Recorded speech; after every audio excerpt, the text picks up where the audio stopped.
Hello আমার প্রিয় বন্ধুরা তোমরা সকলে কেমন আছো? বন্ধুরা আজকে তোমাদের জন্য একটি লাগালাগির মজার ভিডিও নিয়ে চলে আসলাম। বন্ধুরা ভিডিওটি না টেনে শেষ পর্যন্ত দেখলে তোমাদের দাঁড়িয়ে যাবে। তোমরা হাতের কাজ করতে বাধ্য হবে। তোমাদের পাইপ দিয়ে মধু বেরিয়ে যাবে। চলুন বন্ধুরা গল্পটি না টেনে শেষ পর্যন্ত দেখার অনুরোধ রইল। সকাল 10টা বাজতে চল মেহেরুলদের বাসায় মেহমান আসতে লাগল। বউ দেখতে নতুন বউ কেমন হবে সেটা দেখার জন্য সবাই উতলা হয়ে আছে। ইফতিতে সাজানো হচ্ছে আর মেহেরুল মুখ গম্ভীর করে বেলকনিতে দাঁড়িয়ে আছে। মূলত কাল রাতের ঘটনার জন্য এই অবস্থা। নয়তো আজকের দিনে হৈহুল্লোড়ে মেতে থাকত, তবে ইফতি বেশ মজায় ব্যস্ত। নতুন বউ সাজার আনন্দটা উপভোগ করছে। মেহেরুল বেলকনি থেকে এক পলক ইফতিকে দেখে আবারও সমানে ঘুরল। ঠিক আজকের মতো আরও একবার এইভাবে নতুন বউ সাজতে অনুকে দেখেছিল মেহেরুল। হঠাৎ অনুর কথা মাথায় আসতেই নড়েচড়ে উঠল। সেই রাতে যে অনু রুম থেকে বের হল সেই থেকেই আর দেখা নাই তার। মেহেরুল বেলকনি থেকে বের হয়ে রুম দিয়ে বাহিরে গেল। আমেনা বেগম আর তার বোন আরও কয়জন মিলে সব কিছু প্রস্তুত করছে। মেহেরুল আমেনা বেগমের সমানে এসে দাঁড়িয়ে বলল, মা একটু সাইডে এসো। এখানেই বল না, অনেক কাজ পড়ে আছে, একটু পর আরও ভিড় হবে। মেহেরুলের মেজাজ খারাপ ছিল, তাই কিছু না বলে হাত ধরে একটু সাইডে এনে দাঁড় করিয়ে দিল আমেনা বেগমকে। কি হয়েছে বলবি তো? মা অনু কোথায়? অনু কই সেটা আমি কিভাবে বলবো? দেখ হয়তো আছে কোথাও। মা অনু কোথাও নেই। দেখেছি। অনু নেই, এটা তো ভালো কথা, যাক আপদ বিদায় হয়েছে। কিন্তু তুই নতুন বউ রেখে ওই খোঁজা মেয়ের খোঁজ করছিস কেন? মা সে এখনো আমার বউ। আর কয়দিন হলো ওকে দেখছি না। অনু কই, জেনে থাকলে বলো। মানুষ নতুন পেয়ে পুরাতন ভুলে যায়, আর তোর অবস্থা দেখছি তার উল্টো। মা বললে বলো, না বললে নাই। আমি জানি না ওই মেয়ে কথায়, আমিও কয়দিন থেকে দেখছি না। মনে হয় রাগ করে বাপের বাড়ি গেছে। আমায় না বলে তো যাওয়ার কথা না। নইলে দেখ কোনো নাগরের হাত ধরে পালালো। এ তুই অনু বাদ দিয়ে ইফতি বুমার কাছে যা, দেখ কত দূর হলো সাজ। মেহেরুল কিছু না বলে ছাদের দিকে হাঁটা দিল আর নিজে নিজে বিড়বিড় করতে করতে বলল, নিকুচি করি নতুন বউয়ের। আমি বেশ আরামেই আছি ফুপির বাসায়। ফুপিরা হয় মায়ের মতো ভাইয়ের মেয়েদের নিজের মেয়ের মতোই ভালোবাসে। আরামে আছি কারণ এখন কোনো কাজ করতে হচ্ছে না। যদি এখন মেহেরুলের বাসায় থাকতাম তাহলে এতক্ষণে কিচেনে পড়ে থাকতে হতো। মেহেরুলের মা শুধু সুযোগ খুঁজত কোনো কাজটায় লাগায় দেওয়া যায়। আমি অনেক ভাবলাম যে মানুষটা আমার না, তারে ঝুলিয়ে রাখাও ঠিক হবে না। সে তো বিয়েও করে নিল আর আমি তার দেওয়া কষ্টগুলো বহন করছি। আর বহন করতে পারছি না, এখন এর থেকে মুক্তি নেওয়ার পালা। কাল বাসায় যাব সন্ধ্যায়, তারপর বাবার সাথে ডিভোর্স নিয়ে কথা বলবো। তারপর একটি জব নিব, লেখাপড়া তো কম করিনি। ও আপি কই তুমি? আয়শা অর্থাৎ আমার ফুপির মেয়ে, তার ডাক পেয়ে বেলকনি থেকে রুমে এলাম। কি ব্যাপার, আজ এত ভালোবেসে আপি ডাকা হচ্ছে কেন? আগে তো কথায় কথায় ঝগড়া লাগাতি। আপি রাখো তোমার আগের কথা। চলো আজ ঘুরে আসি। ঘুরে আসি মানে? আরে বাবাহ, বেড়াতে যাব। কোথায়? আর কে যাবে? বেশি দূরে না, কাছেই একটা সুন্দর রাস্তা আছে ওখানে। ওই রাস্তার পাশে খাওয়ার জন্য অনেক দোকান আছে। কে যাবে? কে আবার, তুমি আর আমি?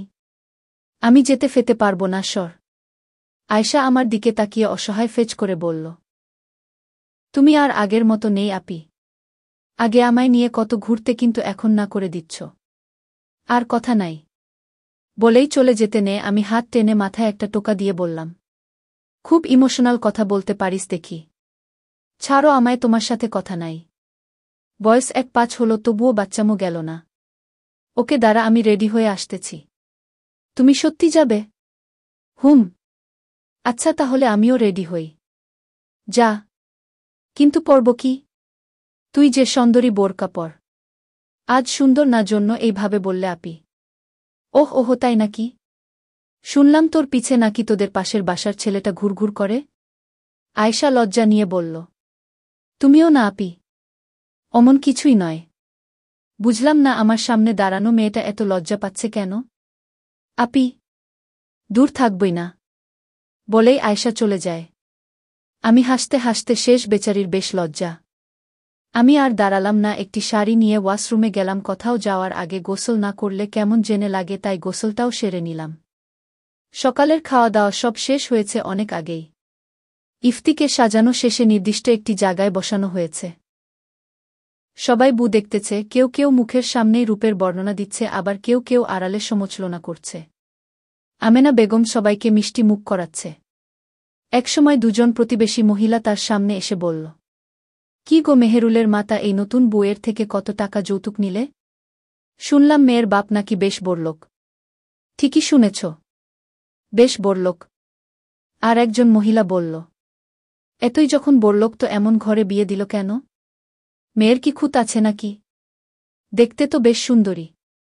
এমন ঘর বলতে কি বুঝাচ্ছ? কি আবার এমন বড় ঘরের মেয়ে কোন দুঃখের সতীনের ঘরে এলো? সেটা তোমাদের না ভাবলেও চলবে। বু দেখতে এসেছ, দেখা হলে যাও। সে তো যাবই, থাকতে আসিনি। তা বললে না যে যৌতুক কত নিলে? সেটা আমাদের ব্যাপার, তোমাদের না জানলেও চলবে। বলেই আমেনা বেগম পাশ কাটলেন। দুজন মহিলাও মুখ ভেঙচি দিলে আরেকজনকে বলল, শুনলি? আর দেখ কি দেমাগ। দেমাগ আর থাকবে না, এমন বড় লোকের মেয়ে নাচিয়ে ছাড়বে, দেখে নিস। এরা কোনো সংসারের কাজ করে না। এবার এই আমেনা বুঝবে অনু কি ছিল। ঠিক বলেছিস, অনু থাকতে নিজেকে রানী করে রাখত, কোনো কাজে হাত লাগাত না। আচ্ছা, শুনলাম অনু নাকি কয়দিন ধরে বাসায় নেই?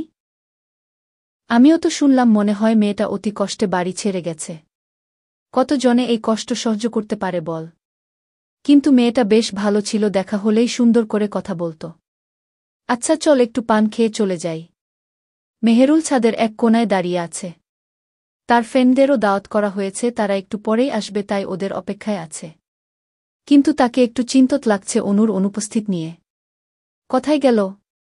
সে ফোন বের করে অনুর নাম্বারে কল লাগায়, কিন্তু ফোন বন্ধ বলে। আরও কয়েকবার ট্রাই করল, কিন্তু একই। এবার সে অস্বস্তিতে পড়ে গেল।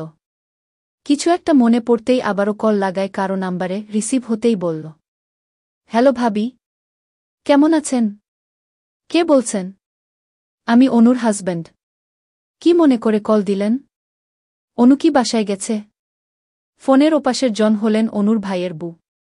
অনুর ভাবি হয়, আর অনুর এখনকার পরিস্থিতি সম্পর্কে সব জানা, তার মেহেরুলের দ্বিতীয় বিয়ের ব্যাপারেও জানেন। অনুর ভাবির নাম সুইটি, তিনি অনুকে অনেক ভালোবাসে, ননদ হিসাবে নয়, নিজের বোনের মতোই। আর তার সাথেই এই মেহেরুল নামক ছেলেটা প্রতারণা করেছে, আবার নিজেই ফোন দিয়ে খোঁজ নিচ্ছে। সুইটির ভীষণ রাগ হয়। রাগী গলায় বলে, অনু বসায় নাকি কথা, এটা জেনে আপনি কি করবেন? অনুকে ছেড়ে তো দ্বিতীয় বিয়ে করে নিলেন, তাহলে সেই বউ ছেড়ে আমার বোনের খোঁজ নিচ্ছেন কেন? ভাবি, আমি এত কিছু শুনতে চাচ্ছি না, জাস্ট বলুন অনু কথায়। নতুন বউ রেখে পুরাতন বউয়ের খোঁজ করা হচ্ছে? তখন কই ছিলেন যখন অনু বাসা ছেড়ে গেছে? ওহ, তার মানে অনু বাসা ছেড়ে গেছে। শুধু বাসা না, আপনার জীবন থেকেই চলে গেছে। আমার যা জানার জানা শেষ, আর এক্সট্রা কিছু শুনতে চাচ্ছি না, বাই। শুনতে না চাইলেও শোনা লাগবে। অনুর খোঁজ করা বন্ধ করুন, কারণ অনু আর আপনার মতো পুরুষের কাছে যাবে না। অতি শীঘ্রই ডিভোর্স এর ব্যবস্থা নেওয়া হবে। আপনার মতো কাপুরুষের কাছে থাকার চেয়ে ডিভোর্স শ্রেয়। মুখ সামলে কথা বলুন, আপনি আমার সম্পর্কে বড়, তাই এখনও ভাষা কন্ট্রোলে আছে। আমাকে কাপুরুষ বলার আগে আপনার নন্দের খোঁজা হওয়াটা দেখুন। অনু কেমন নারী, আমায় একটা সন্তান দিতে পারল না? আপনার নন্দের দোষ, আমায় দেওয়া বন্ধ করুন। দুনিয়া উল্টাই গেলেও আমি এটা বিশ্বাস করব না, অনু নিষ্পাপ। একদিন ওর কোল ভরে দিবে আল্লাহ। কিন্তু একবার ভাবুন তো, সমস্যাটা যদি আপনার হয় তখন? কোনো কালেও সমস্যা আমার ছিল না, আর না হবে। দেখা যাবে আপনার এই বউ কতদিনে একটি সন্তান দিতে পারে। আল্লাহ কিন্তু কাউকে ছাড় দেয় না, অন্যের সংসার ভাঙে নিজের সংসার গড়া যায় না। এবার কিন্তু বেশি বেশি বলছেন। ফোন যেহেতু আপনি করেছেন, কথা তো শুনতেই হবে। আর ডিভোর্স পেপার পাঠালে সাইন করে দিবেন। অনুকে আবারও বিয়ে দিব আমরা। হাসালেন, ওই খোঁজা মেয়েকে আবার কে বিয়ে করবে? শেষমেশ দৌড় কিন্তু আমার পায়েই হবে। দেখা যাবে কে কার পায়ে পড়ে। বলেই সুইটি কল রেখে দেয়। মেহেরুল রাগে কাঁপছে, কেন যে কল করতে গেল আগ বাড়িয়ে। তবে আর নয়, এই অপমানের বদলা নিতেই হবে। অনুও যদি ফিরে আসে, তাকেও ছুঁড়ে ফেলবে, আর সন্তানের সুখবর খুব তাড়াতাড়ি সবাই পাবে। এইসব ভাবছিল, তখনই কারো হাত নিজ কাঁধে অনুভব করে মেহরুল। ফিরে দেখে ইফতি দাঁড়িয়ে আছে। কি যে অপরূপ লাগছে। ইফতি মুচকি হেসে জড়িয়ে ধরল মেহেরুলকে। আর বলল, সকাল থেকে একটা কথাও বলনি। অনেকবার সরি বলছি, এবার একটু রাগ কমাও। তুমি তো এই যুগের মানুষ হয়েও আগের যুগেই পড়ে আছো, তুমি কি ভুলে গেছো অনেক কারণেই মেয়েদের সতীত্ব নষ্ট হয়, যেমন দৌড়ঝাঁপ, সাইকেল চালানো, সাঁতার কাটা, আরও কিছু কারণে এমনটা হয়। তাহলে আমার বেলায় এত অবিচার কেন? তুমি তো জানোই আমি সাইকেল চালানো আর সাঁতার কাটা পছন্দ করি। মেহেরুলের রাগ কমে আসছে, ইফতির বলা কথাগুলো আসলেই যুক্তিসম্পূর্ণ। এইভাবে ইফতিকে দূরে রাখা ঠিক হবে না, আর কাল রাতের ধারণাটা ভুলও হতে পারে, তাই সে বলল। শরী আসলে কাল হঠাৎ হওয়ায় কি করব বুঝতে পারিনি। এইসব মাথায়ও আসেনি। শরী যান, হয়েছে, আর বলতে হবে না। বলো না আমায় কেমন লাগছে। মেহরুল ইফতির মুখটা সামনে এনে বলল। অপরূপ। কি সেই সৌন্দর্যের রহস্য? এত মতাল লাগে কেন? ইফতি যেন লজ্জায় মিশে যায়। বলল, নিচে আসো, মা ডাকছে, সবাই অপেক্ষা করছে। সন্ধ্যায় আবার আমাদের বাসা থেকে লোক আসবে। তোমার বন্ধুরা এলো না? ওই হারামিরা আসতেছে। আচ্ছা চলো। আয়শা আর আমি একটু আগেই বের হয়েছি, ফুপিও না করেনি, হয়তো তিনিও বুঝেন একটু ঘুরলে হয়তো মনটাও ভালো হবে। আমরা হেঁটেই সেই রাস্তায় এলাম। আসলেই পরিবেশটা বেশ সুন্দর। শরীরে হিম ধরানো বাতাস, চারপাশে নারকেলের গাছ সারি সারি, রাস্তার পাশে ধানের জমি, ধান গাছগুলো বাতাসে দুলছে। এই প্রকৃতির বর্ণনা দিয়ে শেষ করা যাবে না। অসম্ভব সুন্দর একটি রাস্তা, যেন গ্রামের কিছু দৃশ্য ফুটে উঠেছে। আশেপাশে দুয়েকটা করে বাড়ি চোখে পড়ে, দোকানপাটও আছে। আমরা একটা দোকান থেকে মুড়ি মাখা, তেঁতুলের আচার, জলপাই, আরও কিছু নিলাম। খেতে খেতে পরিবেশটা উপভোগ করছি। পরনে আমার মেহেরুলের দেয়া সেই প্রথম শাড়িটা। এই শাড়ি পরে কত যে ঘুরেছি নিরিবিলি জায়গায়। এমন পরিবেশে এসে সেই অতীতের কথাগুলো মনে জাগল। নিজের অজান্তেই মুখে হাসি দেখা গেল। আমি এই হাসিটুকু থামালাম না, বরং আরও একটু হাসলাম। অতীতের ভালো সময়গুলোকে কি ঘৃণা করা যায়? হয়তো যায়, কিন্তু আমি করি না। আমি সেই সময়গুলোকে মনে রাখি, কিন্তু মানুষটাকে না। বেশ কিছুক্ষণ ঘুরে বাড়ির পথে হাঁটা দিলাম।